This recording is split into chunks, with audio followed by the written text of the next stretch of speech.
My name is Deven Halcomb. I am the band and orchestra director at Helms Middle School. At first, going into college, I was almost going to be a chemical engineer. The Navy was looking at me for things to come do stuff, and I liked it, but I had to weigh all my options, and it was a good choice, but it wasn't what my heart was on yet for some reason. And I was taking music classes and chemistry classes at the same time, trying to figure it out.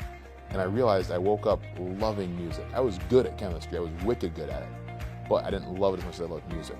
So I went into music, and then I did education kind of as a way to still have a day job with it. And then I want to say it was like my third or fourth year, I kind of realized, wait a minute, I love figuring out how the human mind works. Why teaching a 12-year-old a new instrument is different than teaching a 20-year-old a new instrument. And just all those different facets of what goes on as far as programming the mind to figure all that out. And it's something I still love to this day. When I was graduating, there weren't as many music jobs opening in Utah, and the ones that were hiring were being filled by out-of-state people. A lot of people wanted to come live and work in that area.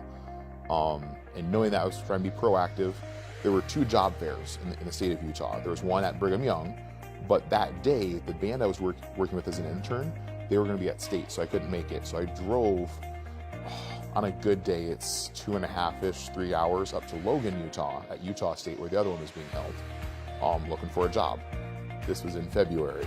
Utah gets these monster snowstorms, and sure enough, the day I'm going up, it's dumping snow. I think it's like the assistant superintendent in Ken Whittemore flew to Salt Lake and then drove through a Utah snowstorm to get to Utah State for that job fair. It would have been super easy for him to just mail it in. Inclement weather, we'll go to another job fair. But that really showed what the district and what I were looking for. And so, Mr. Whittemore and I made good contact, and I eventually joined the staff here at West County. And I was glad to do it because of that drive I saw of, y'all aren't from Utah. And it's not very California-like weather as snow is accumulating outside the interview room. When I first walked through the door and saw what we had here in the room, we were missing a lot of instruments. We didn't have everything we have today.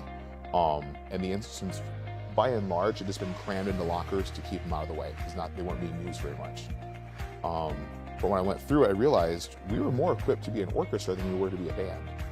And so I talked to my boss, like, we need one more instrument here and then the orchestra's ready to go. Talked to admin and said, yeah, let's do it. And it took off. Yesterday at a meeting where a couple of my band students came up because they were concerned. Well, what's going on with the students' grades or about their behavior? I'm like, in my class, that student is a model citizen. They lead in terms of performance and behavior. They encourage others to do that.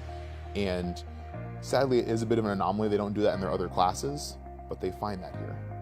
And I think that's the unique thing about arts, is that not every kid gets it in terms of math or science. We think we have a good PE department, our more athletically inclined students get that outlet, but some of them don't think or feel that way. I have some kids that have chronic anxiety issues, but for some reason feel just fine in my music classroom. We're gonna help you as much as we can so your child can focus on school.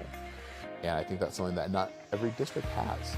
And then that helps a lot of our kids that are coming from situations of long commutes, rough home situations, or might not have access to certain things to do homework outside of school. And we say, we're gonna help you with that too. Pat Martin, oh my goodness, that man should be canonized right now. He is the district arts rep.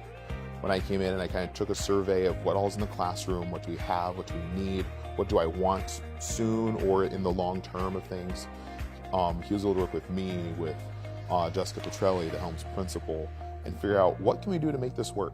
Our traditional means have run out, but let's see if we can find some through some untraditional means. And they found it.